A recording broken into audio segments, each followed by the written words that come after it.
শেখ হাসিনা সরকারের পতনের পর থেকে বেরিয়ে আসছে দেশের বিভিন্ন খাতের লুটপাটের ঘটনাগুলো।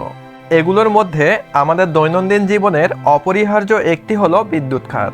সেই বিদ্যুৎ খাতেও নানান অনিয়ম দুর্নীতির পাশাপাশি ভারত থেকে বিদ্যুৎ আনার নামে বাংলাদেশের জনগণকে ৭-৫ বুঝিয়ে এসেছিল শেখ হাসিনা প্রশাসন। এই বিদ্যুৎ খাতে ভারতের আদানি গ্রুপের সাথে শেখ হাসিনা যে চুক্তি করেছিল সেই চুক্তির শর্তগুলো ছিল সম্পূর্ণ গোপনীয়। বাংলাদেশের চাহিদা মেটানোর জন্য পর্যাপ্ত বিদ্যুৎ উৎপাদনের সক্ষমতা দেশেই থাকার পরেও ঠিক কী কারণে শেখ হাসিনা ভারত থেকে বিদ্যুৎ আমদানি করার এই গোপন চুক্তিটি করেছিল তা কারোরই জানা নেই। শেখ হাসিনার সাথে আদানি গ্রুপের সেই চুক্তিটি ছিল কর্পোরেট জালিয়াতির সর্বোচ্চ উদাহরণ। চুক্তির শর্তগুলো সবার সামনে আসলে দেশের জনগণের কাছে এই চুক্তির বৈধতা হারাতো। এই কারণেই শেখ হাসিনা সরকার আদানি গ্রুপের সাথে করা সেই চুক্তির শর্তগুলো গোপন করেছিল। কিন্তু এখন সেই গোপন চুক্তির খেসারত দিতে হচ্ছে অন্তর্বর্তীকালীন সরকারকে। আদানি গ্রুপ তাদের $800 মিলিয়ন বা ৯,৫৬৩ কোটি টাকা বকেয়া পাওনা পরিশোধের জন্য প্রধান উপদেষ্টা ডক্টর মোহাম্মদ ইউনূসের কাছে চিঠি লিখে তাগাদা দিয়েছে। আদানি গ্রুপের সাথে হাসিনা সরকারের দেশকে ডুবিয়ে দেওয়া সেই গোপন চুক্তিতে আসলে কি ছিল তাই জানার চেষ্টা করব উন্মোচনের আজকের পর্বে। তাহলে চলুন একটি লাইক দিয়ে শুরু করি আজকের ভিডিও। ভারতের প্রধানমন্ত্রী নরেন্দ্র মোদী ২০১৫ সালে প্রথমবারের মতো বাংলাদেশ সফরে আসেন। তখন নরেন্দ্র মোদী ভারতের কোম্পানিগুলোকে বাংলাদেশের বিদ্যুৎ খাতে ব্যবসা করার সুযোগ করে দেওয়ার জন্য শেখ হাসিনাকে অনুরোধ করেছিল। সেই বছরেই ভারতের সাথে আওয়ামী সরকার ভারত থেকে বিদ্যুৎ কেনার জন্য $4 বিলিয়ন একটি চুক্তি সই করে। এরপর ২০১৭ সালে বাংলাদেশ বিদ্যুৎ উন্নয়ন বোর্ড ও ভারতের আদানি পাওয়ার লিমিটেড $1.7 বিলিয়নের একটি গোপন চুক্তি সই করে। এই চুক্তিটির নাম গোড্ডা বিদ্যুৎ প্রকল্প। এই চুক্তি অনুযায়ী ভারতের ঝাড়খণ্ড রাজ্যের গোড্ডা জেলায় ১৪৯৮ মেগাওয়াট সক্ষমতার তাপ বিদ্যুৎ কেন্দ্র গড়ে তোলা হয়। সেখান থেকে বাংলাদেশে ২৫ বছর বিদ্যুৎ সরবরাহ করা হবে।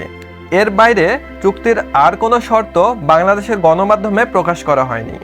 আদানি গ্রুপের সেই বিদ্যুৎ চুক্তি নিয়ে ভারত বাংলাদেশের সরকারি কর্মকর্তারাও কখনো খোলামেলাভাবে আলোচনা করেনি।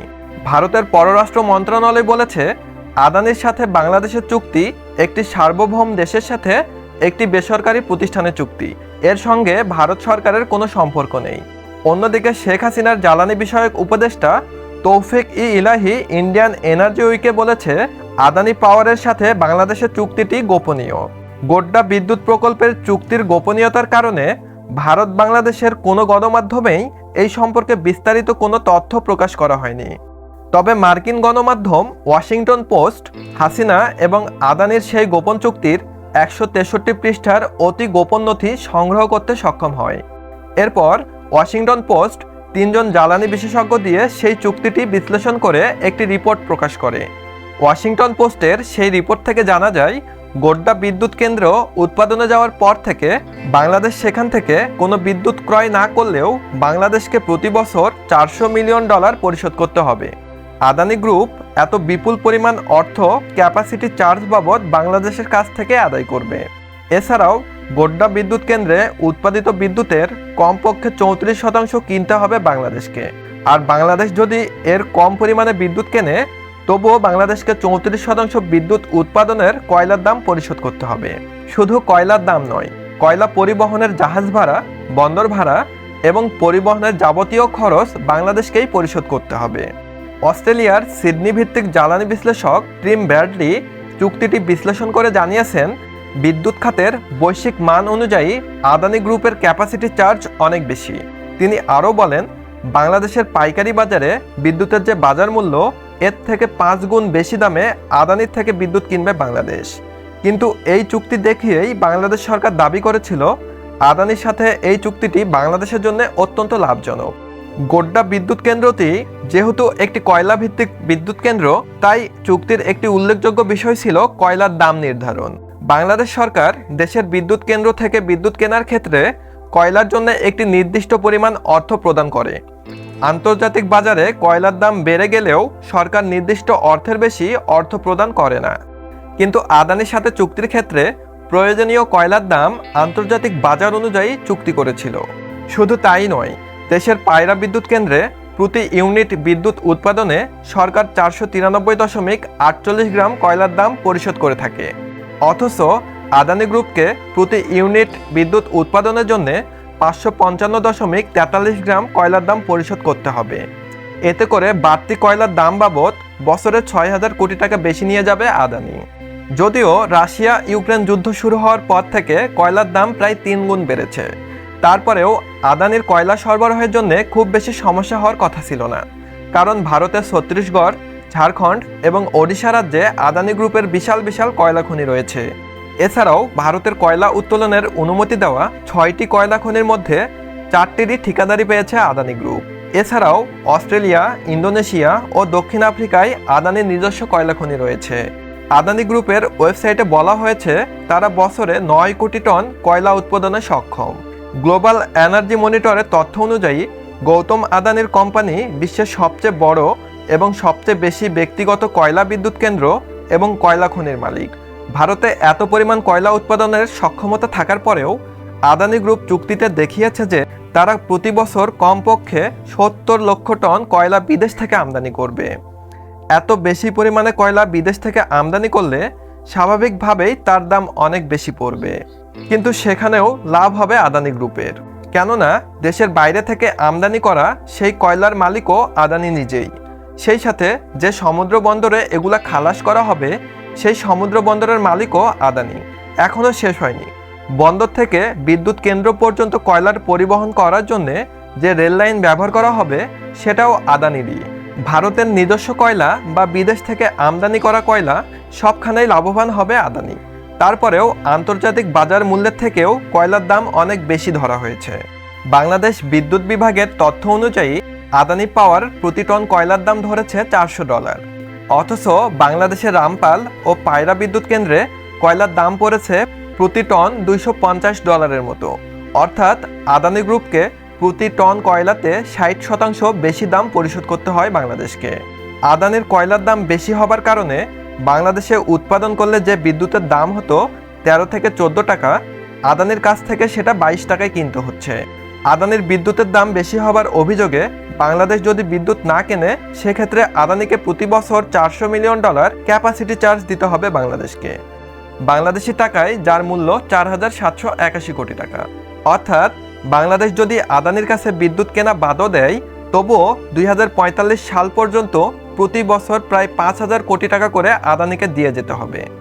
আর এটা যদি আগামী 25 বছরের একসাথে হিসাব করা হয় তাহলে এই অর্থ দাঁড়াবে 1,20,000 কোটি টাকা। কয়লার দাম রাশিয়া ইউক্রেন যুদ্ধের আগের পর্যায়ে ফিরে গেলেও দেশে বিদ্যুৎ উৎপাদনের জন্য সরকার যে পরিমাণে খরচ করে তার থেকে অন্তত 33% বেশি দাম দিয়ে আদানির কাছ থেকে বিদ্যুৎ কিনতে হবে। জ্বালানি বিশেষজ্ঞরা ওয়াশিংটন পোস্টকে বলেছিল বাংলাদেশের সাথে করা আদানির এই চুক্তি অবশ্যই প্রতারণা।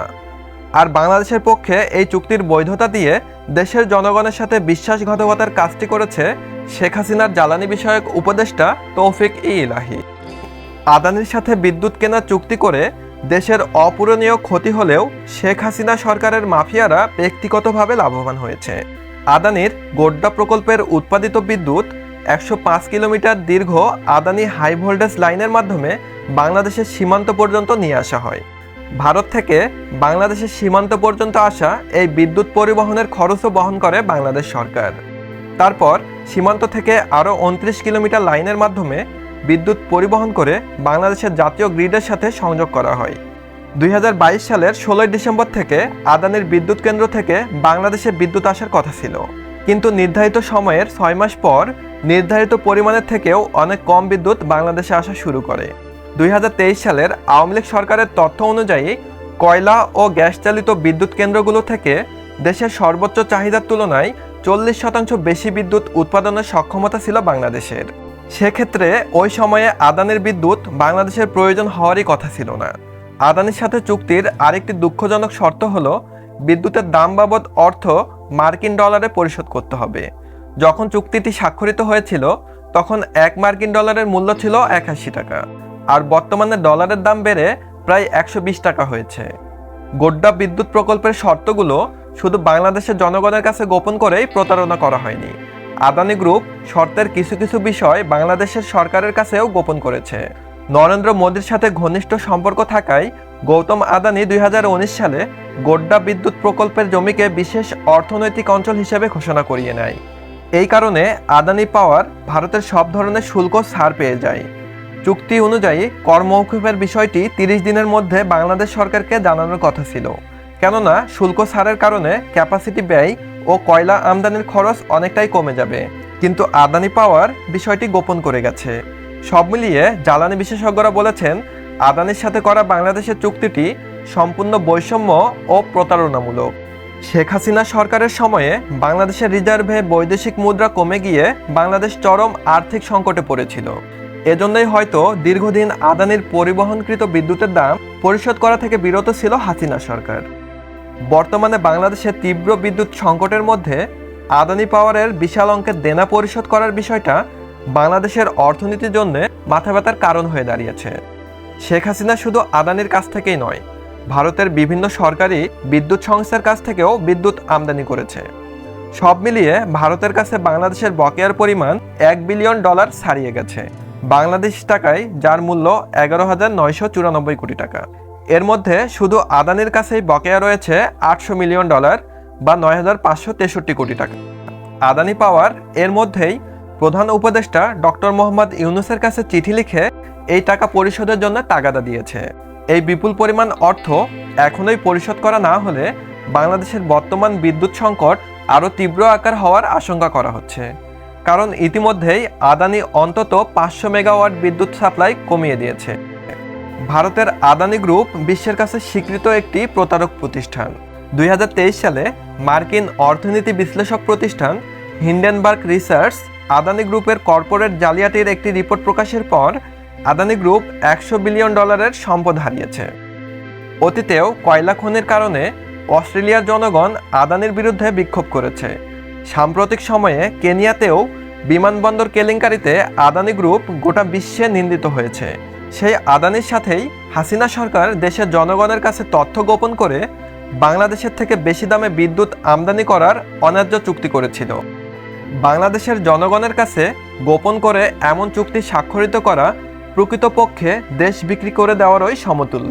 যেখানে ভারত লাভবান হবে বিষয়টি স্পষ্ট, তারপরেও কেন হাসিনা সরকার দেশের কথা না ভেবে শুধুমাত্র ভারতকে খুশি করার জন্য এমন চুক্তি সম্পাদন করলো, এই সম্পর্কে আপনার মতামত কমেন্টে দেখতে চাই। আর আমাদের চ্যানেলে নতুন হলে অনুগ্রহ করে সাবস্ক্রাইব বাটনে একটি ক্লিক করে পাশে থাকা বেল আইকনটি দাবিয়ে দিবেন। আমাদের আজকের ভিডিও এখানেই শেষ করছি। আল্লাহ আমাদের সবাইকে ভালো রাখুন, আমাদের দেশকে হেফাজত করুন। আসসালামু আলাইকুম।